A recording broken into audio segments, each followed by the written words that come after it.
गर्मियों के दिन थे और गर्मियों की छुट्टियां भी चल रही थी। राहुल ज्योति एक शाम दोनों अपने घर के बाहर खेल रहे थे। तभी उनकी मम्मी और राहुल ज्योति जरा इधर आओ जल्दी से। तभी राहुल और ज्योति अपने घर को चले आए। जैसे ही राहुल ज्योति घर के अंदर आए और अपनी मम्मी को मुस्कुराते हुए देखकर, क्या बात है मम्मी, आप इतना मुस्कुरा क्यों रही हो? बात ही कुछ ऐसी है, तुम्हारी नानी का कॉल आया था, आज उन्होंने हमें बुलाया है, कल को हम सब नाना नानी के घर जा रहे हैं। फिर ये सुनकर तो राहुल ज्योति की खुशी आसमान छू गई। चलो पैकिंग शुरू कर देते हैं, नाना नानी के गांव चलते हैं और एंजॉय करते हैं।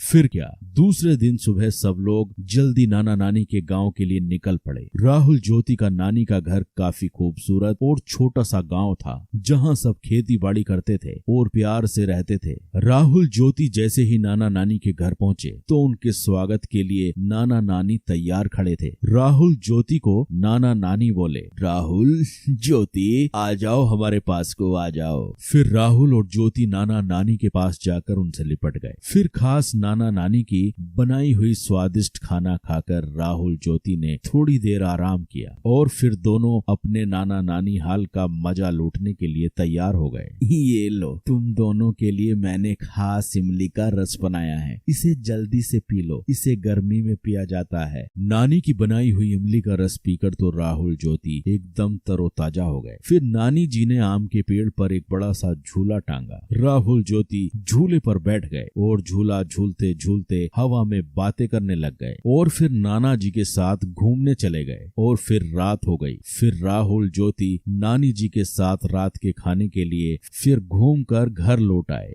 नानी जी, मैं आपके हाथों से खाऊंगा। नानी मुझे भी खिलाओ ना। ये सुनकर नानी जी हंसने लगी। ठीक है, मैं तुम दोनों को अपने हाथों से खिलाती हूँ। फिर क्या, राहुल ज्योति ने नानी के हाथ से पेट भरकर खाना खाया और खाना खाने के बाद सब लोग सोने की तैयारी करने लगे। और फिर राहुल ज्योति को गर्मी महसूस होने लगी। नानी जी, घर के अंदर कितनी गर्मी महसूस हो रही है, पंखा भी गर्म हवा फेंक रहा है, आपके घर में एसी भी नहीं है। हमें तो एसी की आदत है, अब तो हमें रात भर नींद नहीं आएगी। यह सुनकर नाना नानी के साथ सब लोग हंसने लगे। यह देखकर राहुल और ज्योति ज्यादा कंफ्यूज हो गए। आप सब हंस क्यों रहे हो? हमने कुछ गलत कह दिया क्या? ना बेटा ना, तुमने कुछ गलत नहीं कहा। छोटा सा तो हमारा गांव है, हमारे पास एसी कैसे होगा बेटा, लेकिन हमारे पास एक ऐसा एसी जरूर है जो तुम्हारे शहर में नहीं होगा। नानी जी ने फिर जाकर छत पर गद्दे बिछाए और सोने लगे। नानी, हम भी आपके पास सोएंगे। हाँ, तुम दोनों मेरे पास सो जाओ, आओ सो जाओ। फिर क्या, खुले आसमान के नीचे थोड़ी हवा में राहुल और ज्योति आराम से नानी के पास सो गए और नानी से कहानियां सुनते सुनते दोनों को प्यारी नींद आ गई। तो बच्चों, आपने इस वीडियो में देखा राहुल ज्योति का नानी का घर।